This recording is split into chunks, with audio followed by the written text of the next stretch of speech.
नमस्कार श्रोताओं, शाम के ठीक 7:20 हुए हैं और ये समय है आपके अपने कार्यक्रम स्पोर्ट्स स्कैन का। आज के स्पोर्ट्स स्कैन के इस एडिशन के साथ मैं हूं आपका होस्ट और दोस्त सिद्धार्थ सिंह। तमाम खेल खबरों पर विस्तार से चर्चा करने के लिए स्टूडियो में आ चुके हैं वरिष्ठ खेल पत्रकार गौस मोहम्मद। गौस, स्पोर्ट्स स्कैन कार्यक्रम में आपका स्वागत है। बहुत बहुत शुक्रिया सिद्धार्थ और सब लोगों को नमस्कार। सबसे पहले नजर अब तक की स्पोर्ट्स हेडलाइंस पर। खेल मंत्री अनुराग ठाकुर ने आज खेलो इंडिया विश्वविद्यालय खेलों का प्रतीक चिन्ह और शुभंकर जारी किया। आईपीएल क्रिकेट में अब से कुछ देर बाद कोलकाता नाइट राइडर्स का सामना पंजाब किंग्स से। कोलकाता ने टॉस जीतकर गेंदबाजी करने का फैसला किया।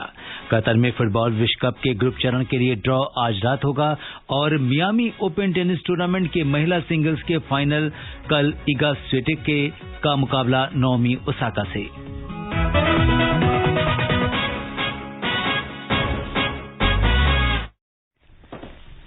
केंद्रीय खेल मंत्री अनुराग ठाकुर ने आज बेंगलुरु में खेलो इंडिया विश्वविद्यालय खेलों का प्रतीक चिन्ह और शुभंकर जारी किया।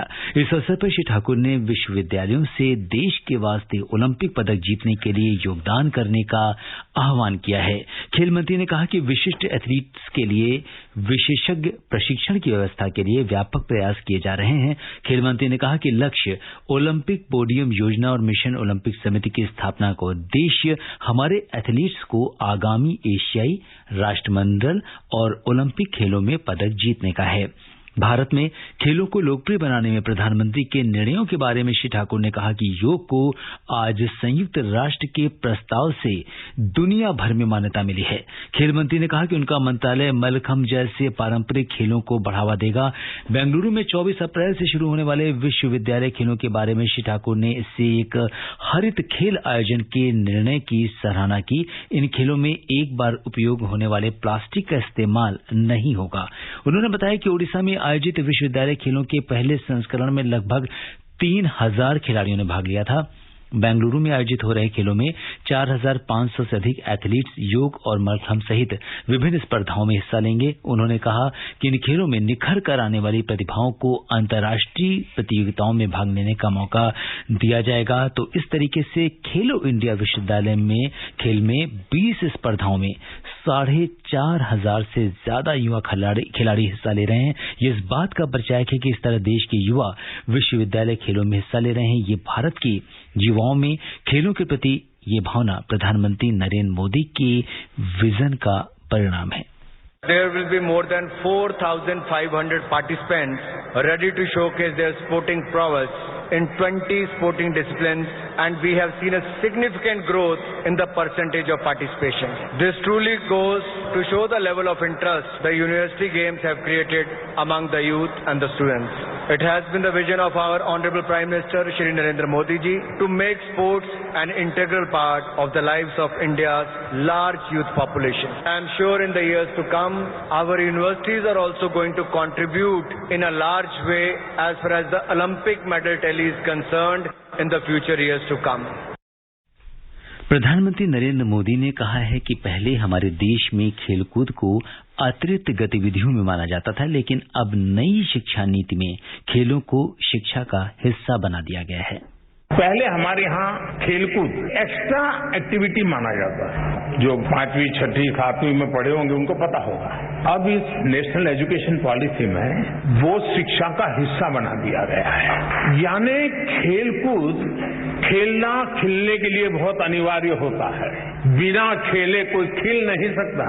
अगर आप खिलना चाहते हैं, खुलना चाहते हैं, तो खेल जीवन में बहुत जरूरी है। जी हाँ गौस, अगर हम देखें तो आज खेलो इंडिया विश्वविद्यालय के खेलों का जो प्रतीक चिन्ह है और शुभंकर, उसे केंद्रीय खेल मंत्री अनुराग ठाकुर ने जारी किया है।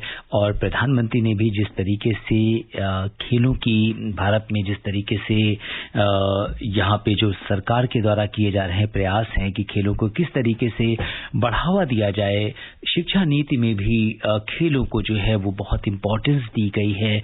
और अब ये एक एक्स्ट्रा करिकुलर एक्टिविटी की तरह नहीं बल्कि ये मेजर एक्टिविटीज में शामिल होंगे।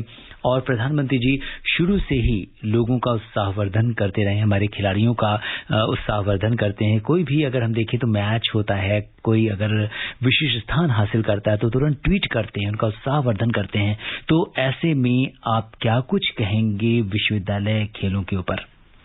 देखिए, बहुत सालों से ये कमी महसूस की जा रही थी कि स्कूल और फीडर कैटेगरी होते थे विश्वविद्यालयों के, और उसके बाद सीनियर्स में जाते थे बच्चे।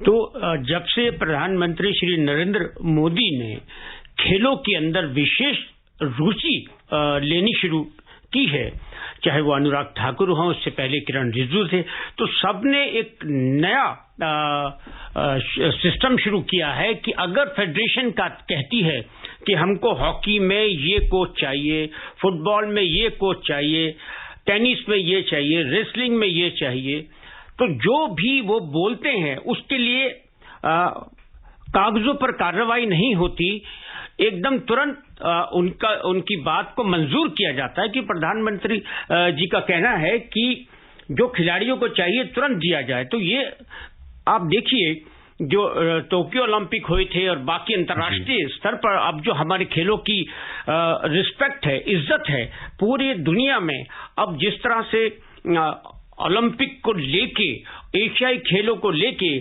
कॉमनवेल्थ गेम्स खेलों को लेके, जो विश्वविद्यालय खेल या स्कूलों के खेल और खेलो इंडिया ने अंडर 21, उससे अंडर 18, ये जो तमाम अलग अलग खेलों में गतिविधियां सरकार ने शुरू की है, उससे बहुत क्रांतिकारी परिवर्तन आ रहा है। और जो पहले हम ये सोच भी नहीं सकते थे कि आप किसी इवेंट में भाग लेने जाएं, तो जब वो भाग लेके आते थे तभी कहीं कहीं मैसेज मिलता था प्रधानमंत्री का, लेकिन आजकल ऐसा नहीं है। अगर आप किसी इवेंट में हैं, वो ये नहीं देखते प्रधानमंत्री कि आपने इसमें मेडल जीता या नहीं जीता, आपको प्रेरित करने के लिए भी स्पॉट पे कॉल भी करते हैं खिलाड़ी से, मैनेजमेंट से, तो दल के जो भी लोग हैं। तो ये एक बहुत बड़ी बात है और एक नई क्रांति है खेलो इंडिया द्वारा। बिल्कुल। और 22 फरवरी 2020 को प्रधानमंत्री नरेंद्र मोदी ने जो पहला एडिशन था, पहला संस्करण था खेलो इंडिया यूनिवर्सिटी गेम्स का, उसका कटक में शुभारंभ किया था। और अगर हम देखें तो उसके बाद से जो है इसमें बहुत तेजी आई, और जो सेकेंड एडिशन था खेलो इंडिया यूनिवर्सिटी गेम्स का, वो जो है 2021 में होना था, बट कोविड की वजह से ये 2022 के लिए स्थगित कर दिया गया। और जैसे कि बैंगलोर ने इसको होस्ट किया है, और अब जो है इसको लेकर प्रतीक चिन्ह और शुभंकर जारी हो चुके हैं, और जोर शोर से अब जो है इसकी तैयारी चल रही है, और बेंगलुरु में 24 अप्रैल से विश्वविद्यालय खेल शुरू होंगे। बात करते हैं आईपीएल की। आईपीएल क्रिकेट में अब से कुछ देर बाद यानी 19:28 हो चुके हैं हमारे स्टूडियो की घड़ी में, और 7:30 बजे से मैच शुरू होता है। मुंबई के वानखेड़े स्टेडियम में कोलकाता नाइट राइडर्स का सामना पंजाब किंग्स से होगा। कोलकाता ने टॉस जीतकर गेंदबाजी करने का फैसला किया है, और क्या कुछ होने वाला है आज के मैच में बता रही हैं स्पोर्ट्स डेस्क के हमारी सहयोगी नीलम। आईपीएल में अब से कुछ देर बाद मुंबई के वानखेड़े स्टेडियम में कोलकाता नाइट राइडर्स और पंजाब किंग्स के बीच टूर्नामेंट का 8वां मैच खेला जाएगा। कोलकाता नाइट राइडर्स की कप्तानी श्रेयस अय्यर कर रहे हैं, जबकि पंजाब किंग्स की कमान मयंक अग्रवाल संभाल रहे हैं। कोलकाता नाइट राइडर्स ने अब तक 2 मैच खेले हैं, जिनमें से चेन्नई सुपर किंग्स पर उसे जीत मिली और आरसीबी से हार का सामना करना पड़ा। वहीं पंजाब किंग्स ने अब तक 1 मैच खेला, जिसमें उसने आरसीबी को हराया था। दोनों ही टीमें आज का मैच जीतने के लिए अपना पूरा जोर लगाती हुई नजर आएंगी। कोलकाता नाइट राइडर्स की टीम हालांकि आंद्रे रसेल की चोट से चिंतित है, वहीं पंजाब को तेज गेंदबाज कगिसो रबाडा के जुड़ने से मजबूती मिली है। मुंबई के वानखेड़े स्टेडियम पर मौजूदा आईपीएल के 2 मुकाबले खेले गए हैं, जिसमें दूसरी पारी में बल्लेबाजी करने वाली टीम ने जीत हासिल की है। अब देखना दिलचस्प होगा कि आज का दिन किस टीम के नाम रहता है। नीलम मलकानिया, स्पोर्ट्स स्कैन। जी हां, पंजाब किंग्स के लिए पारी की शुरुआत करेंगे शिखर धवन और मयंक अग्रवाल, और नई गेंद के साथ पहला ओवर करेंगे उमेश यादव, जो फिलहाल पर्पल कैप की सूची में दूसरे स्थान पर हैं। पिछले मैच में आंद्रे रसल पूरी तरह फिट नहीं थे, और देखना होगा कि वो आज किस तरीके से गेंदबाजी कर पाएंगे। और क्या कुछ लगता है गौस आपको इस रोमांचक मैच में क्या होने वाला है? देखिए, जहां तक उमेश यादव जैसा बॉलिंग अटैक है केकेआर के पास, उमेश यादव है, वरुण चक्रवर्ती है, टीम साउथी है, और मेरे ख्याल से पैट कमिंस हैं, तो टीम उनकी काफी अच्छी नजर आती है। वेंकटेश अय्यर भी हैं उनके पास। और रही बात मुंबई की, तो उनके पास एक अनुभव है और अभी तक उनके पास, मुंबई के पास अगर हम देखें तो एक ही मैच उन्होंने खेला है, और जहां तक केकेआर की बात है वो 2 मैच खेल चुके हैं। तो मुंबई का थोड़ा पलड़ा भारी रहने की संभावना है, क्योंकि रोहित की जो कैप्टनशिप है, जो उनकी टेंडेंसी है, जो उनके सोचने का तरीका है, वो काफी अटैकिंग होता है और वो कभी भी डिफेंसिव होते नहीं हैं, और केकेआर को वो उलझा सकते हैं, एंजॉय करते हैं। बिल्कुल, तो ये जो सामना है Kolkata night Riders versus Punjab Kings, और यहाँ पे आपको ये बता दें कि जिस तरीके से टीम में थोड़ा सा परिवर्तन किया गया है, अगर दोनों में केकेआर में शील्डन जैक्सन की जगह शिवम मावी को टीम में शामिल किया गया है, वहीं पंजाब किंग्स में संदीप शर्मा की जगह कगिसो रबाडा खेलेंगे, और यानी वो आज पंजाब के लिए अपना डेब्यू करने जा रहे हैं। और जॉनी बेयरस्टो की बात करें तो वो भी वेस्ट इंडीज से भारत पहुंच चुके हैं और अभी अपना क्वारंटीन जो है वो पूरा कर रहे हैं। और आज का जो मैच है वो बहुत महत्वपूर्ण है। मयंक अग्रवाल और शिखर धवन वो क्रीज पर पहुंच चुके हैं, उमेश यादव जो है वो गेंदबाजी कर रहे हैं, और इस तरीके से जो है आज का मैच जो है वो काफी इंपॉर्टेंट हो जाता है।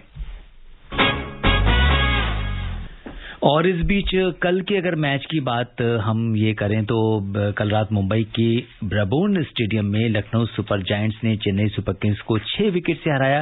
चेन्नई सुपर किंग्स ने पहले बल्लेबाजी करते हुए निर्धारित 20 ओवर में 7 विकेट पर 210 रन बनाए। रॉबिन उथप्पा ने 50, शिवम दुबे ने 49 और मोइन अली ने 35 रन की शानदार पारी खेली।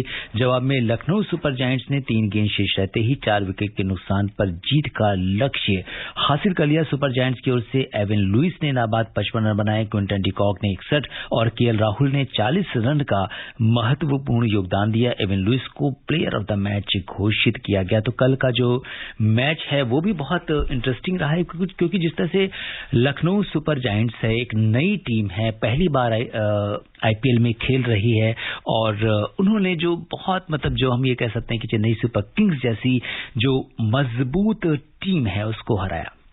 देखिए, ऐसा है कि जो लखनऊ के लिए खेल रहे हैं खिलाड़ी तो सब वही हैं जो कई सालों से आईपीएल में खेलते रहे हैं। और रही बात की रॉबिन उथप्पा और मोइन अली ने कल अच्छा किया, और रॉबिन उथप्पा मेरे समझ में नहीं आ रहा, क्योंकि अगर वो जल्दी से अपने अंतर्राष्ट्रीय क्रिकेट से संन्यास नहीं लेते, टेम्परामेंट को ठीक रखते, कूल रखते, वो काफी यूजफुल खिलाड़ी हैं। सिद्धार्थ जी बिल्कुल, तो इस तरीके से जो ये तो बात थी आईपीएल की। कतर में इस साल के अंत में होने वाले फुटबॉल वर्ल्ड कप के ग्रुप चरण के लिए ड्रॉ आज भारतीय समय के अनुसार रात 9:30 बजे होगा। इस ड्रॉ के बाद ही ये तय होगा कि कौन सी टीम किससे खेलेगी। आइए सुनते हैं इस पर खेल डेस्क की ये खास रिपोर्ट। फीफा विश्व कप की तैयारी अपने अंतिम चरण में है। टूर्नामेंट में 32 टीमें शामिल होंगी। अब तक 27 देशों ने अपना स्थान पक्का कर लिया है, और प्री क्वार्टर फाइनल और क्वार्टर फाइनल में कौन सी टीमें आमने सामने हो सकती हैं। ये ड्रॉ कतर के दोहा प्रदर्शनी और कन्वेंशन सेंटर में आयोजित होगा। ड्रॉ के दौरान 8 ग्रुपों में 4-4 टीमों को शामिल किया जाएगा। जिन टीमों ने वर्ल्ड कप के लिए स्थान पक्का किया है उनमें Qatar, Germany, Denmark, Brazil, France, Belgium, Croatia, Spain, England, Switzerland, Netherland, Argentina, Iran, दक्षिण Korea, Japan, Saudi Arabia, Ecuador, Uruguay, Canada, Ghana, Senegal, पुर्तगाल, पोलैंड, मोरक्को, ट्यूनीजिया, कैमरून शामिल हैं। ग्रुप चरण में सभी टीमों को 3 मैच खेलने का मौका मिलेगा। इसके बाद ग्रुप ए के विजेता का सामना प्री क्वार्टर फाइनल में ग्रुप बी में दूसरे स्थान पर रहने वाली टीम से होगा। वहीं ग्रुप ए में दूसरे स्थान पर रहने वाली टीम का मैच ग्रुप बी के विजेता से होगा। यही नियम group C, D, group E, F और ग्रुप जी, एच पर लागू होगा। कतर में वर्ल्ड कप 32 टीमों के साथ होगा। 8 ग्रुप में 4-4 टीमों को शामिल किया जाएगा। हर ग्रुप से शीर्ष 2 टीमें प्री क्वार्टर फाइनल के लिए आगे बढ़ जाएंगी। इस तरह प्री क्वार्टर फाइनल में 16 टीमें दिखेंगी। यहां से 8 टीमें क्वार्टर फाइनल में जाएंगी, फिर 4 टीमें सेमीफाइनल और 2 टीमें फाइनल खेलेंगी।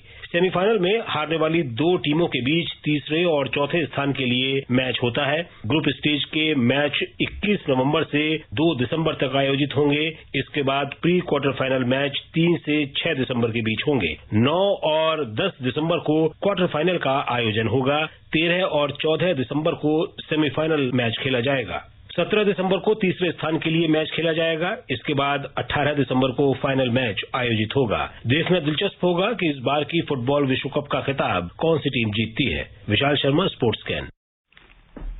जी हाँ, फुटबॉल विश्व कप जो है इसका खिताब कौन सी टीम जीतती है, और काफी इसको लेकर आज ड्रॉ को लेकर काफी लोगों में, फुटबॉल प्रेमियों में रोमांच है कि क्या समीकरण बनते हैं। इसके ऊपर क्या कहेंगे गौर साहब? देखिए, ऐसा है कि पूरे विश्व में इस वक्त अगर कुछ लाइव चल रहा है, कोई इवेंट चल रहा है, चाहे वो टेनिस चल रहा हो या आईपीएल चल रहा हो, पर वो अभी ध्यान से देख रहे होंगे कि कुछ ही समय बाद जो विश्व कप का जो ड्रॉ निकलेगा उसमें पता लगेगा कि टीमें तो वहां क्वालिफाई कर चुकी हैं, कौन सी टीम किस ग्रुप में जाएगी। तो वहां से जितने भी ये फुटबॉल के पंडित हैं, एक्सपर्ट हैं, फिर वो बोलेंगे कि किसके ज्यादा अवसर है। ये वो वर्ल्ड कप है कि जहां देख लीजिए कि 4 बार की वर्ल्ड कप विनर इटली जो है वो एक बार फिर क्वालिफाई नहीं कर पाई है। 2018 में भी इटली नहीं खेल पाई थी और अभी भी इटली नहीं वर्ल्ड कप खेल रही है। और रही बात ये यूरो में जिस तरह से उन्होंने परफॉर्मेंस दी थी, तो लग रहा था ये कमबैक करेंगे और फीफा वर्ल्ड कप में कुछ करेंगे। और अब बात करते हैं टेनिस की। मियामी ओपन टेनिस टूर्नामेंट के महिला सिंगल्स के फाइनल में कल इगा स्विटेक का मुकाबला नाओमी ओसाका से होगा। सेमीफाइनल में पोलैंड की स्विटेक ने संयुक्त राज्य अमेरिका की जेसिका पेगुला को 6-2, 7-5 से हराकर अपना 16वां मैच जीता। ये स्विटेक का लगातार तीसरा WTA 1000 फाइनल है।